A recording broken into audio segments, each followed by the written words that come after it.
നമസ്കാരം. ഇന്ന് വിശുദ്ധ ബൈബിളുമായി ബന്ധപ്പെട്ട് യേശുവിൻ്റെ സ്നാനത്തെ സംബന്ധിച്ച ചില വിവരങ്ങൾ നിങ്ങളുമായി പങ്കുവെക്കുകയാണ്.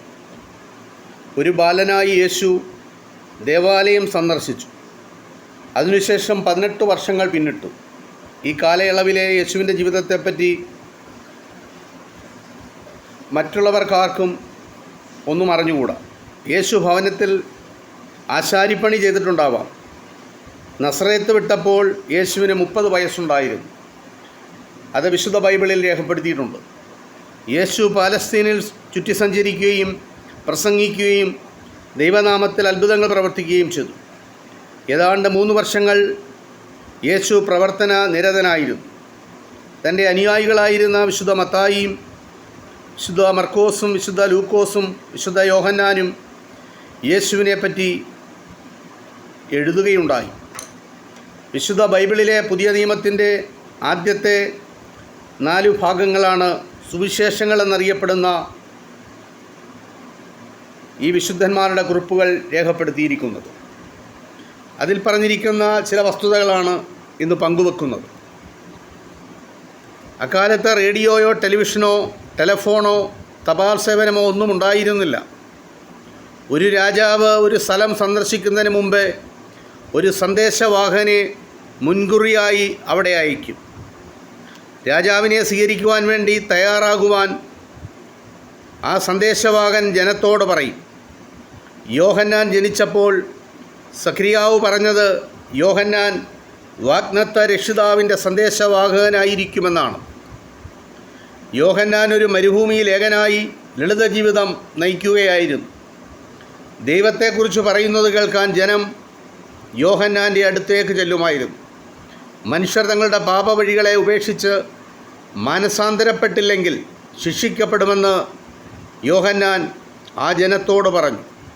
അനേകരും പരസ്യമായി തങ്ങളുടെ തെറ്റുകൾ ഏറ്റുപറഞ്ഞ് അനുതപിച്ചു. അവരെ യോഹന്നാൻ യോർദാൻ നദിയിൽ സ്നാനപ്പെടുത്തി. സഖറിയാവിൻ്റെ മകനായ യോഹന്നാനോട് ദൈവം അരുളിച്ചതനുസരിച്ച് യോഹന്നാൻ യോർദാൻ തീരത്തു നിന്നുകൊണ്ട് ഉച്ചത്തിൽ പറഞ്ഞു, ദൈവത്തിന് ഇഷ്ടമില്ലാത്തത് ചെയ്യുന്നത് അവസാനിപ്പിക്കുക, മാനസാന്തരപ്പെട്ട് സ്നാനപ്പെടുക, ദൈവം നിങ്ങളുടെ പാപങ്ങൾ കഴുകി ശുദ്ധീകരിക്കട്ടെ. അപ്പോൾ ജനം കൂട്ടം കൂട്ടമായി സ്നാനം സ്വീകരിക്കുവാൻ വേണ്ടി യോഹന്നാൻ്റെ അടുത്തേക്ക് വന്നു. അവരോട് അദ്ദേഹം പറഞ്ഞു, സർപ്പസന്തതികളെ, അനുതാപത്തിന് യോജിച്ച ഫലങ്ങൾ പുറപ്പെടുവിക്കൂ. യോഹന്നാൻ ഒട്ടകരോമം കൊണ്ടുള്ള വസ്ത്രമാണ് ധരിച്ചിരുന്നത്. അരയിൽ ഒരു തുകൽ ബെൽറ്റുമുണ്ടായിരുന്നു. വെട്ടുക്കിളികളും കാട്ടുതേനുമായിരുന്നു അദ്ദേഹത്തിൻ്റെ ഭക്ഷണം. യെരുശലേമിലും യഹൂദായിലും യോർദാൻ്റെ പരിസരങ്ങളിലും ഉൾപ്പെടെ രാജ്യത്തിൻ്റെ എല്ലാ ഭാഗത്തു നിന്നും ജനം അദ്ദേഹത്തെ അന്വേഷിച്ചു വന്നു.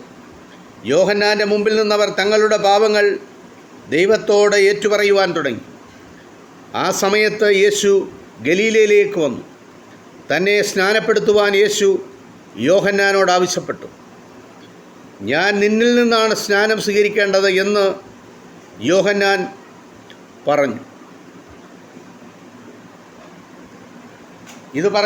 ഞാൻ നിന്നിൽ നിന്നാണ് സ്നാനം സ്വീകരിക്കേണ്ടതെന്ന് പറഞ്ഞ യോഹന്നാൻ യേശുവിനെ തടയാൻ ശ്രമിച്ചു. പക്ഷേ യേശു പറഞ്ഞു, ഇപ്പോൾ നീ എന്നെ സ്നാനപ്പെടുത്തുക, അതാണ് നാം ചെയ്യേണ്ടത് ആയ ദൈവഹിതം. അങ്ങനെ യോഹന്നാൻ യേശുവിനെ സ്നാനപ്പെടുത്തി. യേശു നദിയിൽ നിന്ന് കയറി വരുമ്പോൾ പെട്ടെന്ന് സ്വർഗം തുറക്കപ്പെട്ടു. ദൈവാത്മാവ് പ്രാവിൻ്റെ രൂപത്തിൽ യേശുവിൻ്റെ മേൽ ഇറങ്ങി വരുന്നത് യോഹന്നാൻ കണ്ടു. സ്വർഗത്തിൽ നിന്നൊരു ശബ്ദവും മുഴങ്ങിക്കേട്ടു, ഇവൻ എൻ്റെ പ്രിയപുത്രൻ, ഇവനിൽ ഞാൻ പ്രസാദിച്ചിരിക്കുന്നു. ഇത് വിശുദ്ധ ബൈബിളിൽ യേശു യോഹന്നാനാൽ സ്നാനമേറ്റപ്പോൾ ഉണ്ടായ സംഭവമാണ്. ഇത് ഇത്രമാത്രം. നന്ദി, നമസ്കാരം.